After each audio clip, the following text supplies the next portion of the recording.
Hi, magandang umaga sa inyo mga kasawi. Kamusta na po kayong lahat? Isa na naman sa ating sender. Idol, matanong ko lang po, bakit po ba ang babae at ang lalaki ay natutukso kahit na meron na silang jowa or asawa? Anong mga rason, Idol? Please, pabigay naman ako. Kasi at tagal ko na nagme-message sa'yo pero hindi kayo namamansin sobra. Sana this time pansinin niyo ako. So, siyempre ang ating mga kasawi, ating sender ay isang lalaki. So, pasensya na kayo kung di kayo na kaagad napapansin. Lagi ko nga sinasabi mga kasawi, hindi lahat ay nababasa natin. So, syempre, isa-isa na binabasa ng ating admin yan bago natin maibasa lahat ay ang dami-dami po kasi. So, eto lang, maswerte ka na ulit at eto, nabigyan natin ng tatalakayan ng iyong kagustuhan mga kasawi. At pasensya na po sa mga tao na hindi natin agad-agad na napapansin dahil napakadami po na nagme-message at ang daming topic na gusto nilang tatalakayin. So, syempre mga kasawi, may mga reason yan kung bakit nga ba natutukso ang babae at ang lalaki kahit na may jowa or asawa. Magbibigay tayo ng 3 rason kung bakit sila natutukso. So, syempre, una mga kasawi is hindi sila nakokontento. Ayan, bakit? Ang isang lalaki at isang babae, kahit na perfect na sa paningin ng ibang tao, pero pagdating sa asawa or jowa mo, ay hindi ka pa rin sapat. Ibig sabihin, kahit wala kang mali na ginagawa, pero sa isang tao, kapag hindi ito nakokontento sa'yo, sabi ko nga sa inyo, ay magluluko at maghahanap talaga ng iba yan at matutukso sila kasi hindi nga sila nakokontento sa kanila mga asawa or jowa mga kasawi. Kung wala kang mali para sa sarili mo, ay wag mong sa ibaba ang level mo mga kasawi kasi may tao talaga na sadyang hindi nakokontento kahit perfect ka na sa paningin ng iba pero para sa asawa at jowa mo ay kulang ka pa rin. Ayan mga kasawi, yung ating una na rason.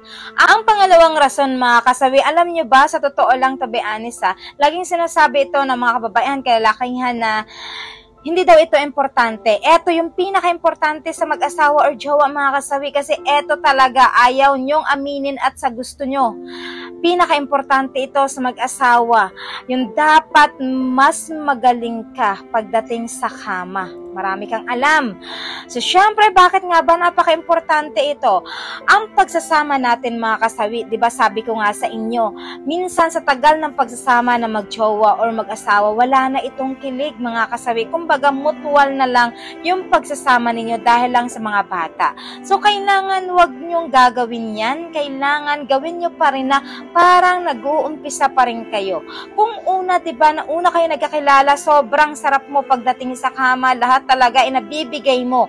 Pero nagkaroon kayo ng anak, hindi mo na ito nabibigay sa kanya dahil sobrang busy mo. Normal naman talaga yon. Kasi nagkakaroon tayo ng dagdag na mga gawain at pag-aaruga sa mga anak natin, mga obligasyon, ika nga.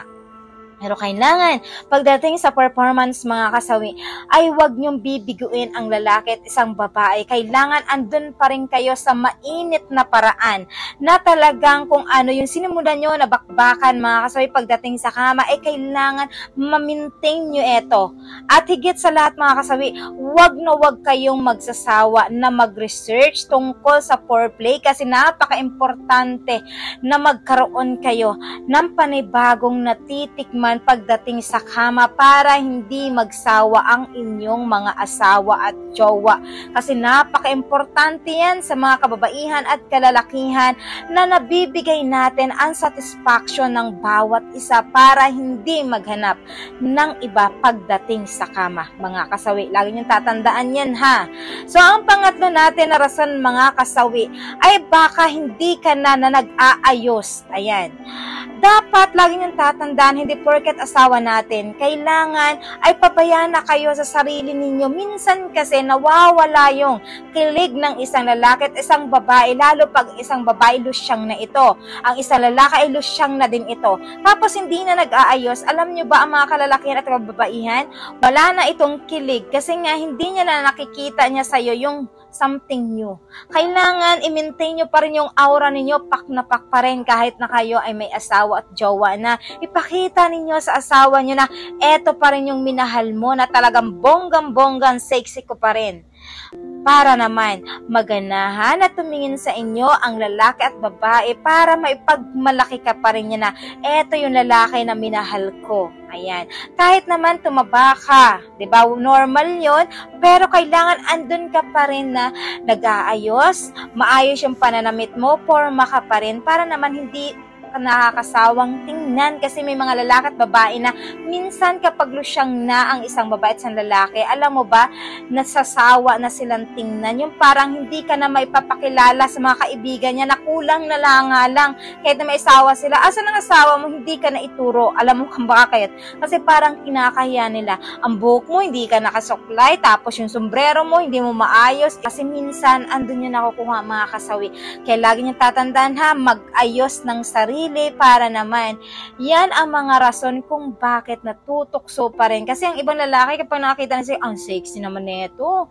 Siguro ang sarap-sarap nito. Siguro ganito-ganito. So, ang bango-bango. O, dapat ang mga kababaihan laging mabango. Pleasant tingnan. Maayos, maganda. Nagli-lipstick. Ayan. Nagpapabango para naman kapag naamoy ng asawa mo, ay nako, Han, halika muna nga. Huwag ka munang umalis. Doon muna tayo sa kwarto. Aba, tiyak na talagang magulat ka sa asawa mo. Kapag ganito yung ginawa mo, pananabik at pananabik pa rin yung magagawa. Kasi nga, amoy mo pa lang ay ulam na para sa kanya. Ayan ha. So, yan lang mga kasawi sa ating sender. Naway nabigyan kita ng magandang 3 rason na ito. At syempre, maraming salamat sa patuloy na pagsuporta nyo sa akin sa walang sawang pag-share at pag-comment. Sa mga hindi pa po nakapag-subscribe, pwede kayo mag-subscribe. Pwede na rin kayo mag-follow para updated kayo sa topic ko araw-araw. Magandang umaga mga kasawi.